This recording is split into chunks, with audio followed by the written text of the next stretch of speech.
নমস্কার বন্ধুগণ, আপনারা আশা করি গরমে সবাই ভালো আছেন। তো গরমে এই যে আমের আমরা একটা রেসিপি বানাবো ভাবলাম, সেই রেসিপির জন্য আমরা আমগুলোকে বড় বড় করে কেটে রেখেছি। তারপর গ্যাসে কড়া বসিয়ে আমরা তাতে একটু সর্ষের তেল দিয়ে দেবো, আর তাতে দেবো কালো সর্ষে। সর্ষে দেওয়ার পর ওটা থেকে একটু ভালো গন্ধ বেরোলেই আমরা ওটাতে দিয়ে দেবো আমগুলোকে আমরা এবার দু পিঠ লাল করে ভালো করে ভেজে নেবো, আর তারপর দিয়ে দেবো হলুদ। আম একটু ভালো করে ভাজা হয়ে গেলেই এবার আমরা তাতে দিয়ে দেবো স্বাদ মতো নুন। তারপর জল দিয়ে দিলেই দেখবেন এরকম ভাবে হাউ হাউ করে গরম ধোঁয়া উঠছে। এবার আমগুলোকে গলানোর জন্য আমরা ওটাকে ভালো করে ঢাকা দিয়ে রাখবো কিছুক্ষণের জন্য।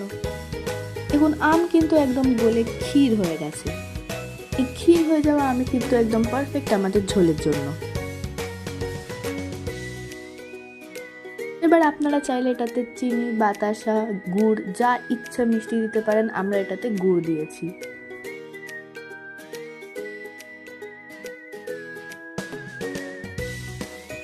এবার গুড়টাকে আমরা ভালোভাবে আমের ঝোলে মিশিয়ে নেব।